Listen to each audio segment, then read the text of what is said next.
Salut, salut!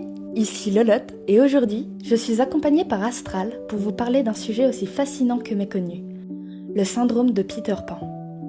Peut-être que vous en avez déjà entendu parler, ou peut-être que vous pensez que c'est juste un délire de psy. Pourtant, c'est un phénomène bien réel qui touche plus de gens qu'on ne le croit.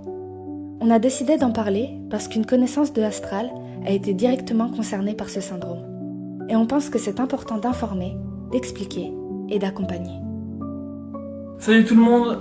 Oui, c'est un sujet qui me touche personnellement et on va vous expliquer ce que c'est, comment ça se manifeste et aussi partager une expérience vécue pour vous aider à mieux comprendre. Mais déjà, c'est quoi le syndrome de Peter Pan ? Le terme syndrome de Peter Pan a été popularisé par le psychologue Dan Kiley dans les années 1980. Il ne s'agit pas d'une maladie officiellement reconnue dans les manuels psychiatriques comme le DSM-5, mais plutôt d'un comportement psychologique observé chez certains adultes. En résumé, ce sont des personnes qui refusent ou fuient les responsabilités et les contraintes de l'âge adulte. Voici quelques caractéristiques courantes. Déjà, la peur des engagements, professionnels, amoureux, une difficulté à gérer l'autorité ou les contraintes, une immaturité émotionnelle, une tendance à se déresponsabiliser, ou alors un besoin constant d'attention, de réconfort ou de validation. C'est un peu comme si ces adultes étaient restés coincés à l'adolescence, voire même à l'enfance. Mais d'où ça vient ? Y a-t-il des causes ? Le syndrome de Peter Pan n'a pas une seule cause, mais certaines tendances ressortent. Premièrement, une éducation surprotectrice, des parents qui n'ont jamais laissé l'enfant prendre ses propres décisions par exemple. Un manque de repères stables ou une enfance marquée par l'insécurité. Parfois, des traumatismes ou un rejet du modèle adulte vécu comme oppressant. Une société moderne aussi, qui valorise la jeunesse et l'évitement des responsabilités. Nous allons passer à une petite partie story time, mais cette fois, c'est pas moi qui va parler, ça va être Astral. J'ai connu une personne pendant 1 an qui avait, avant même qu'on se rencontre, un syndrome de Peter Pan très fort. C'était une personne en totale anorexie. Elle refusait de se nourrir, non pas pour des raisons esthétiques, mais pour s'empêcher de grandir. Ce rejet de la croissance physique, c'était une manière de dire « je ne veux pas devenir adulte ». Ce qui est troublant, c'est qu'en étant proche de cette personne, j'ai fini par me poser des questions sur moi-même.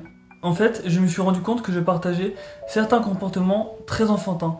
Je suce mon pouce régulièrement, je dors avec des peluches, je suis incapable de me plonger dans des univers horrifiques ou trop réalistes.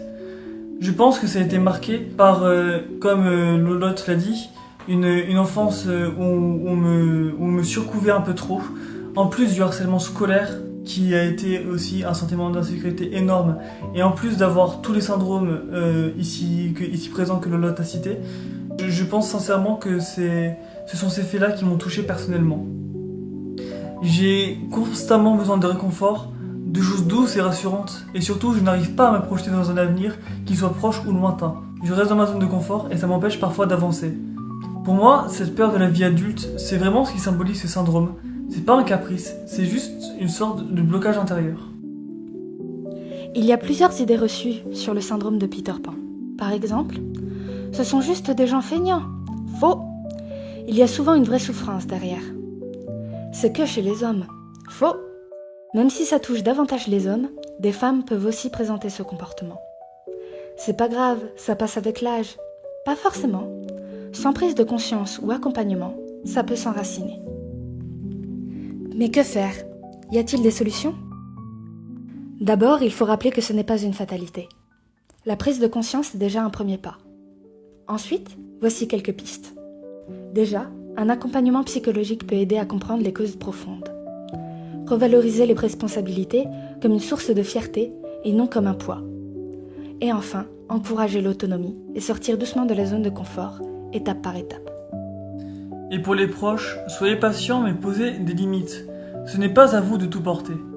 Encouragez mais sans infantiliser et surtout prenez soin de vous aussi. Le syndrome de Peter Pan, ce n'est pas juste une excuse pour éviter de payer les impôts. C'est un mécanisme de défense face à une réalité qu'on ne se sent pas prêt à affronter. Merci Astral pour ton témoignage et merci à vous d'avoir regardé cette vidéo. Si vous vous reconnaissez dans cette description ou si vous connaissez quelqu'un dans ce cas, n'hésitez pas à commenter, partager ou simplement en parler autour de vous. À très vite pour une prochaine vidéo et d'ici là, prenez soin de vous.